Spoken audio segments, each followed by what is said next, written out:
Avrupa Birliği'ne Türkiye girmek istiyor uzun bir süredir. Böyle bir çaba var. Dolayısıyla Kopenhag kriterleri doğrultusunda da bir takım çalışmalar yapıldı.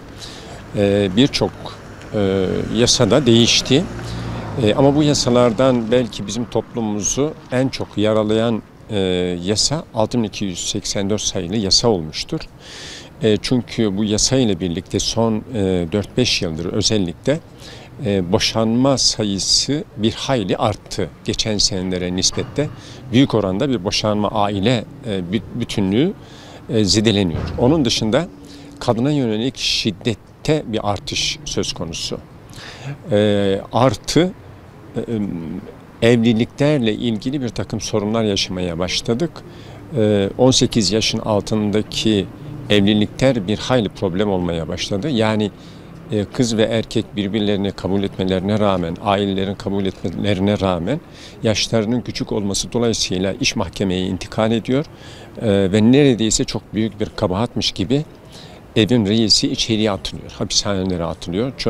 Aile, kadın ve çocuklar dışarıda kalmış oluyor. Bu büyük bir toplumsal yaradır. Onun için bizim Avrupa'ya benzememiz mümkün değildir. Bizim aile yapımız Batı'ya benzemez. Biz Batı'nın medeni kanunu ülkemizde uygulayamayız. Bunlar yanlış şeyler. Onun için bu hükümet döneminde özellikle çıkarılan 6284 sayılı yasanın tekrar gözden geçirilmesi lazım. Ve bütün bu sıkıntıları ortadan kaldırılması lazım. Yani 6284 sayılı yasaya göre bir kadın tartıştığı eşiyle ilgili bir karakola 2 satır dilekçe yazarsa hemen erkek evden uzaklaştırılır. Hatta çalıştığı yer eğer kadının istemediği bir adres olsa, yani kendisine yakın olsa, yol güzergahında olsa o iş yerinin değiştirilmesine yönelik tedbirler alınması gerekiyor. Buna benzer erkeği sıkıntıya düşürecek birçok şey var. Yine buna ilaveten nafaka konusu büyük sıkıntılar oluşturmaktadır. Yani kısa bir süre meydana gelen bir evlilikten sonra eğer boşanma olursa neredeyse ömür boyu bir nafaka ödeme söz konusu oluyor. Bu da erkek tarafını büyük ölçüde yaralıyor. Böyle olunca erkek maddi olarak da kadına mahkum olunca bu sefer ne oluyor? Şiddet artıyor. Yani erkeklerin kadınlara yönelik şiddeti artıyor. Ve bu bir takım sıkıntılar oluşturmaya başlıyor.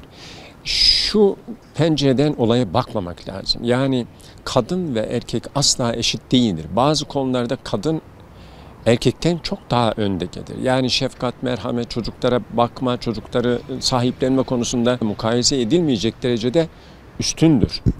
Onun yanında evin maişetini temin etmek konusunda erkeğe bir yük yüklenir. Hiç kimse kadından bunu beklemez. Öyleyse mutlak anlamda bir eşitlik söz konusu değildir. Hatta toplumsal eşitliği öne süren bir dersin konulacak olması ciddi bir şekilde toplumu tedirgin etmektedir. Yani toplumsal cinsiyet adıyla bir dersin konulacak olması toplumda şu andan itibaren henüz resmen yürürlüğe girmemesine rağmen bir endişe meydana getiriyor. Dolayısıyla toplumsal cinsiyet dersinin sakıncaları olacağını düşünüyoruz. İçeriğinin ne olacağını bilmiyoruz ama eğer 6284 sayılı yasa çerçevesinde bir içerik hazırlanırsa, müfredat hazırlanırsa bu bizim çocuklarımızı zehirlemek anlamına gelecektir. Onun için bu konuda özellikle meclisimizin, milletvekillerimizin çok daha uyanık olması gerekir diye düşünüyoruz. Mevcut yasalarımızda aslında aile bütünlüğünü öngören bir yapı mevcut değildir.